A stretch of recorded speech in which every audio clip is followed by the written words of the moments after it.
Selamat pagi pemirsa, apa kabar Anda hari ini bersama saya Puji Lestari? Inilah kabar Indonesia.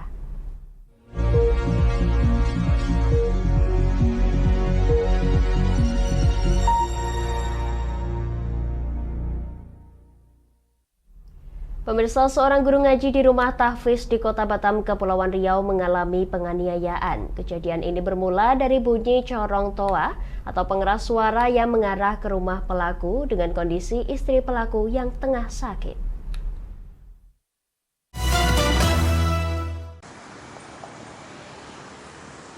Kepolisian Sektor Batam Kota Batam Kepulauan Riau mengungkap kasus pembacokan seorang guru rumah tahfiz di Kafling Siap Bangun, Belian Tua Blok A nomor 19, Kelurahan Belian.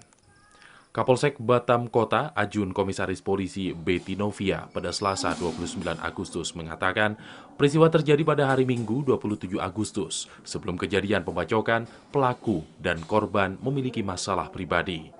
Puncaknya terjadi saat lomba keagamaan peringatan 17 Agustus. Permasalahan ada pada corong toa di lokasi lomba yang mengarah ke rumah pelaku, sehingga pelaku merasa terganggu. Karena menurut pengakuannya, istri dalam keadaan sakit. Dengan emosi, pelaku mendatangi korban. Adu mulut berujung pembacokan pun terjadi. Korban terluka di bagian kepala, wajah, tangan, dan paha, sehingga langsung dilarikan ke rumah sakit. Terus si pelaku boleh ke rumah lagi, si korban balik lagi ke atas, ke pesantren, naik ke atas. Pelaku ke rumah mengambil parang, si korban ke rumah, balik lagi nanti naik ke atas tidak membawa apa-apa, turun lagi karena pelaku datang lagi ke tempat semula. Pelaku sudah membawa parang berjumpa dengan korban, terjadi cekcok sedikit. Pelaku langsung menebas korban kepala, muka, tangan, paha. Korban dirawat namun sudah sadarkan diri, dijadwalkan menjalani operasi. Sementara itu, akibat perbuatannya, pelaku diancam dengan pasal 351 KUHP ayat 2 dengan ancaman 5 tahun penjara. Pemirsa, Polresta Ambon menangkap seorang ASN yang melakukan aksi pencurian uang sebesar 117 juta rupiah di kantor DPRD Kota Ambon. Aksi tersebut terungkap setelah pihak aparat kepolisian melakukan olah TKP atas laporan dari pegawai DPRD Kota setempat.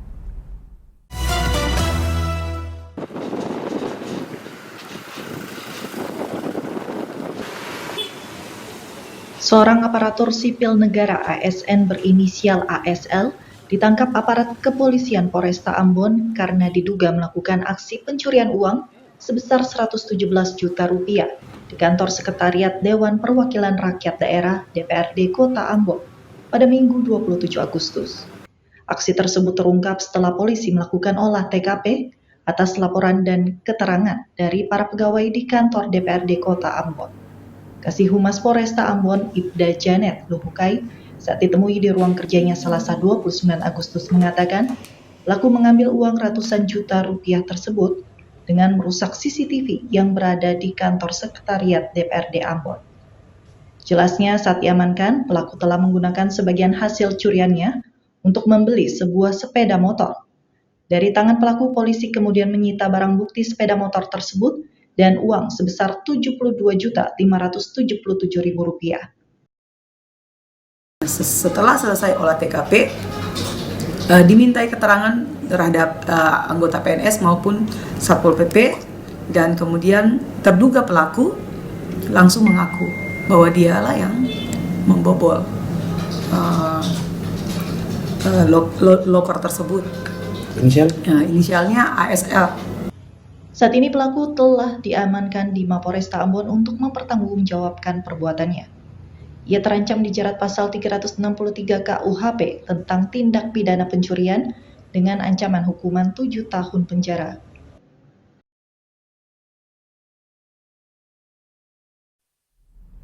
Pemirsa, seorang selebgram asal Kabupaten Nagan Raya Aceh ditangkap Polresta Banda Aceh atas dugaan mempromosikan beberapa situs judi daring di akun Instagram miliknya. Dari aktivitas tersebut, ia mengaku mendapatkan bonus sebesar 2,5 juta rupiah per bulannya.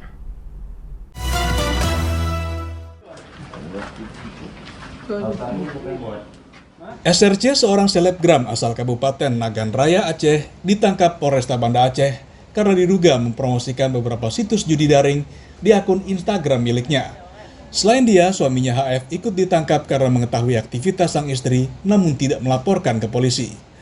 Keduanya seperti dijelaskan Kasat Reskrim Polresta Banda Aceh, Komisaris Polisi Fadilah Aditya Pratama, pada 29 Agustus ditangkap di rumah mereka di kawasan Aceh Besar pada 26 Agustus malam. Setelah mendapat laporan dari masyarakat yang disampaikan melalui aplikasi perpesanan WhatsApp dalam program Jumat Curhat Kapolresta Banda Aceh. Berdasarkan pemeriksaan awal, SRC mengaku mendapatkan bonus sebesar 2,5 juta rupiah setiap bulannya dari mempromosikan situs judi daring tersebut lewat akun Instagram miliknya yang memiliki 174.000 pengikut, di mana dia telah melakoninya selama 8 bulan. Juga dia memposting agar orang yang melihat ataupun followernya mengikut atau mendaftar gitu dengan kode referral gitu loh. Saat kita lakukan interogasi benar. Sementara HF, suaminya, tidak melaporkan aktivitas tersebut karena mengaku tidak mengetahui yang dipromosikan SRC adalah situs judi, melainkan produk kecantikan. SRC telah ditetapkan sebagai tersangka dengan dijerat pasal 45 ayat 2 Undang-Undang Nomor 19 Tahun 2016 Perubahan atas Undang-Undang Nomor 11 Tahun 2008 tentang Informasi dan Transaksi Elektronik dengan ancaman hukuman kurungan 6 tahun penjara atau denda maksimal 1 miliar rupiah.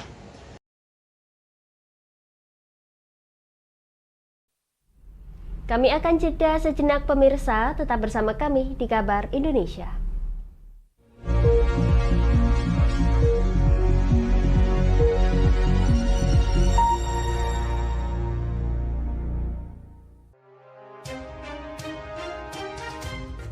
Inilah ketiga anggota komplotan pencuri spesialis pecah kaca mobil setelah melakukan penggelapan 20 sepeda motor dan 2 unit mobil dengan modus retal. Merangkum semua peristiwa sebagai berita yang penuh fakta. Bersama Puji Lestari, saksikan Jateng hari ini setiap Senin hingga Sabtu jam 4 sore hanya di Lingkar TV.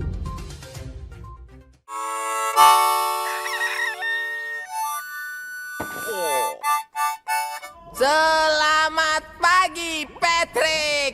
Selamat pagi, SpongeBob. Apa kalian dua orang bodoh bisa diam? Menemani hari Minggu adik-adik dengan kartun-kartun kesayangan.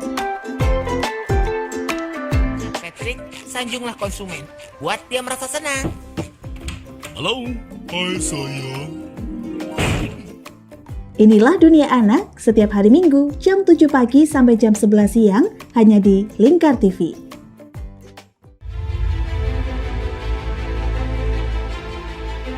Memberikan pinjaman uang kepada saya dengan bunga 8% per bulan. Membedah opini narasumber, menggali lebih dalam untuk mendapatkan perspektif baru yang lebih faktual. Masalahnya, nota perbaikan kapal itu semua ada di saya.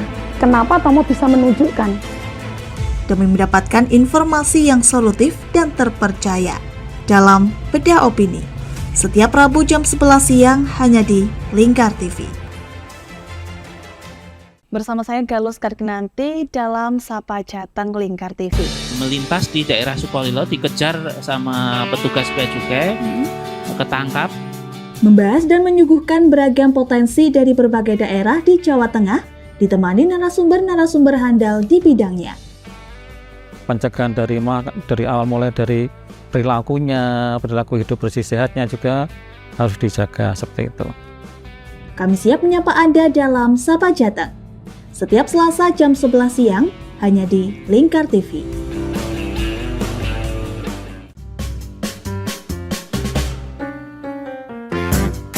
Mari pilih motif batik yang kamu suka di Batik Juliati Warno. Memproduksi dan menjual batik tulis bakaran khas Pati dengan kualitas yang sangat istimewa.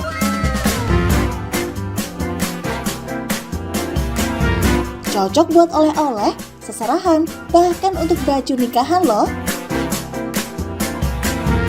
Menyediakan berbagai motif mulai dari batik klasik sampai batik modern. Ayo borong segera batik Yuliati Warna. Anda bisa melihat proses produksi batik secara langsung di rumah produksi kami loh. Alamatnya ada di Desa Langenharjo, RT 7 RW 3, Jalan Juwana Tayub, Kilometer 3, Kecamatan Juwana, Kabupaten Pati, Jawa Tengah. Atau Anda bisa menghubungi nomor telepon kami di 081 326 693 300. Ayo datang dan pilih motifmu segera.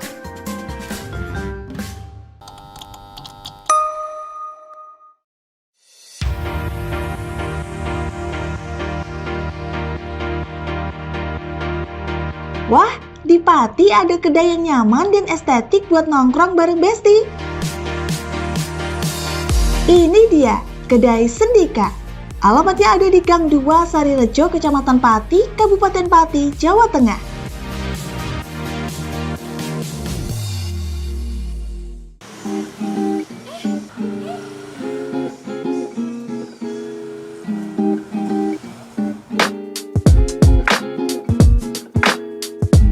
Selain menunya yang bervariatif dan lokasinya yang oke buat nongki-nongki bareng Besti, Kedai Sendika ini juga cocok buat kamu yang butuh ruang tenang buat ngerjain tugas atau sekedar baca buku loh. Buka setiap hari Jumat hingga Rabu, mulai dari jam 5 sore sampai jam 11 malam. Ayo, tunggu apa lagi? Ajak besti-besti kamu nongki asik di Kedai Sendika.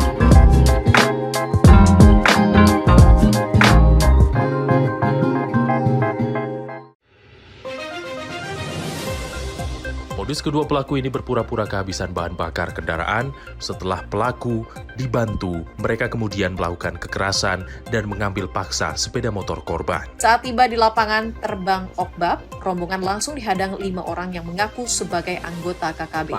Yakni melakukan bujuk rayu kepada korban yang merupakan santriwati pada momen kegiatan belajar mengajar khusus.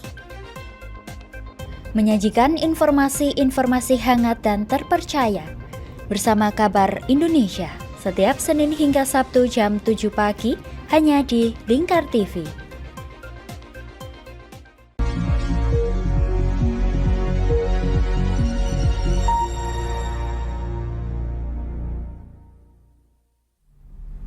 Anda masih menyaksikan Kabar Indonesia pemirsa.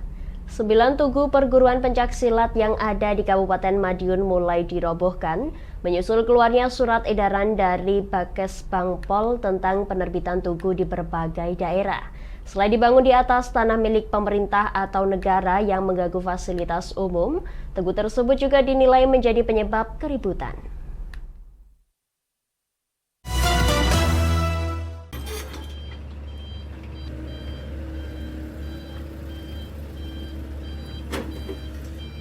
Badan Kesatuan Bangsa dan Politik, Bakesbangpol Jawa Timur, telah menerbitkan surat edaran tentang penertiban atau pembongkaran tugu perguruan silat yang terdapat di sejumlah daerah. Surat edaran tersebut mendapatkan tanggapan dari berbagai daerah, berupa perubahan tugu serta penggantian logo perguruan menjadi logo daerah dan Pancasila. Pada Selasa 19 Agustus, Polres Madiun melaporkan 9 tugu berlogo perguruan pencaksilat sudah ditertibkan. 1 diantaranya diganti menjadi Tugu Kampung Pesilat dan Pancasila. Dari jumlah tersebut, 2 tugu dirobohkan oleh pemerintah Kabupaten Madiun karena menghalangi proyek pelebaran jalan Madiun-Ponorogo yang dikerjakan oleh Kementerian PUPR. Kapolres Madiun, AKBP Anton Prasetyo mengatakan, saat ini yang menjadi prioritas adalah pembongkaran tugu di pinggir jalan raya Madiun-Ponorogo yang dilakukan oleh warga dan pengurus perguruan terkait. Baik itu oleh warga dengan kesadaran sendiri ataupun dari pihak pemerintah yang menentukan kurang lebih ada 9 tugu sampai siang hari. Warga perguruan yang sadar bahwa begitu besarnya potensi konflik yang diakibatkan karena berdirinya tugu-tugu yang berada di fasilitas umum. Kami mohon agar warga perguruan dengan sadar sendiri membongkar tugunya sendiri. Di Kabupaten Madiun, terdapat 637 tugu perguruan silat. Hanya 57 tugu yang dibangun di tanah warga. sedangkan sebanyak 580 tugu berdiri di tanah fasilitas umum atau aset pemerintah dan negara. Keberadaan tugu perguruan silat ini dituding sebagai pemicu keributan antar anggota perguruan silat dan warga masyarakat yang hampir setiap tahun terjadi di wilayah Kabupaten Madiun.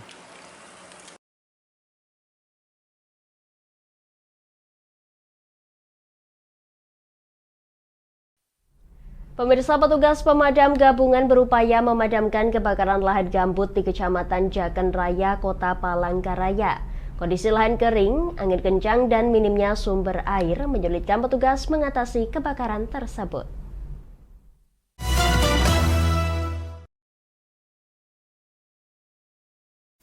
Petugas pemadam gabungan berupaya memadamkan kebakaran lahan gambut di Kecamatan Jaken Raya, Kota Palangkaraya pada Selasa 28 Agustus. Di lokasi kebakaran ini, tidak ada sumber air sehingga petugas harus mengandalkan ranting untuk menekan api yang merambat. Petugas tidaknya butuh waktu sekitar 2 jam untuk memadamkan api di areal seluas 1 hektar yang ditumbuhi semak belukar kering. Berdasarkan keterangan warga, api di 2 titik ini muncul secara tiba-tiba. Dibutuhkan penyelidikan untuk mengetahui penyebab kebakaran, apakah sengaja dibakar untuk keperluan pembukaan lahan atau dipicu faktor alam. Ya, pertama angin kencang, jadi kita ngejarnya jauh dan terus kita menggunakan kurang lebih 13 trol selang. Sepanjang musim kemarau tahun 2023, tim Satgas Gabungan Karhutla pemerintah Kota Palangkaraya dan pemerintah Provinsi Kalimantan Tengah terus meningkatkan pengawasan dan bersiap siaga untuk mengatasi karhutla, terutama di area lahan yang rawan terbakar.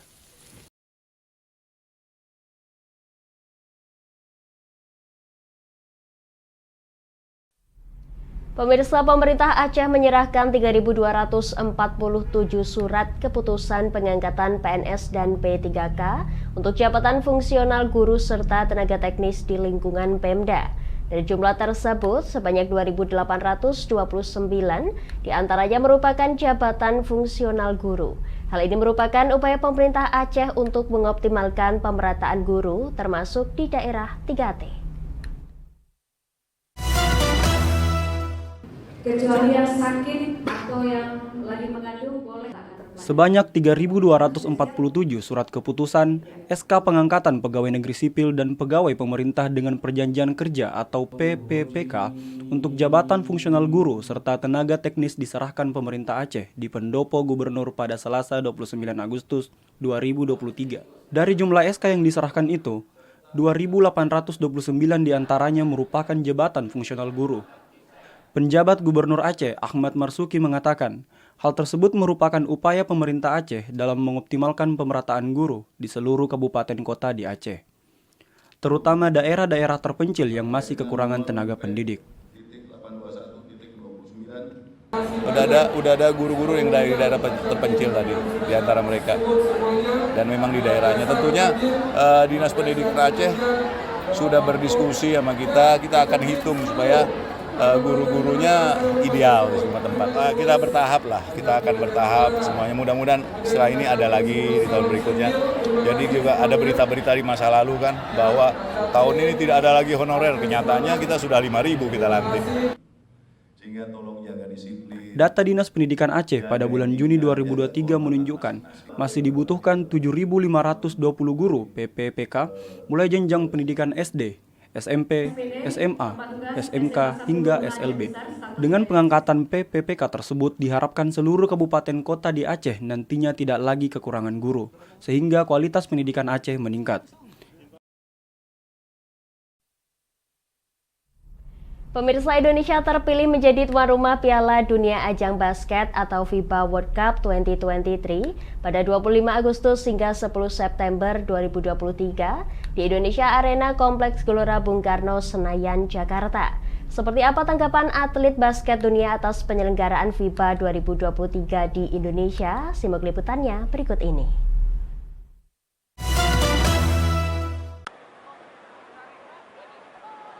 Indonesia terpilih menjadi tuan rumah ajang basket internasional atau FIBA World Cup 2023 yang digelar di Indonesia Arena Kompleks Gelora Bung Karno. Ini adalah kali pertama Indonesia menjadi tuan rumah. Dalam penyelenggaraan tahun ini, Indonesia menjadi tuan rumah bersama 2 negara lain yaitu Jepang dan juga Filipina. Seperti apa tanggapan para atlet mengenai penyelenggaraan di Indonesia? It's beautiful, man. I came here like a year ago to Jakarta to play the FIBA Asia. Indonesian people are amazing people, man. They're very welcoming, very loving and caring. I want to thank them for everything, and this is a beautiful, beautiful atmosphere. I saw a lot of Indonesian fans coming to support us. No, everything was good. The service, the people, everybody's really nice, really respectful. They're making sure that we have everything we need. Even at the hotel, coming in here, everything is really professional. So for sure, we're having a good time, and everything was pretty good. It's a nice city. Direktur Komunikasi LOC FIBA World Cup 2023 Yuda Permana Selasa 29 Agustus mengatakan, Indonesia telah menyiapkan layanan dan infrastruktur secara maksimal dalam mempersiapkan perhelatan ini. Nah, jadi alhamdulillah momen bersejarah ini bisa berlangsung di Indonesia, dan infrastruktur yang sudah dibangun oleh pemerintah Indonesia luar biasa. Ini Indonesia Arena adalah stadion indoor multifungsi terbesar di Indonesia dan kualitasnya terbarukan. Kami mendapatkan respon yang cukup puas dan puas dari para penonton dan tim official juga para pemain, karena kami mencoba semaksimal mungkin untuk mengakomodir semua kebutuhan dari para tim dan official, dan alhamdulillah sudah terpenuhi. Meski Indonesia tak bertanding, FIBA berharap tim basket nasional dapat belajar dan mempersiapkan untuk pertandingan basket internasional di masa mendatang.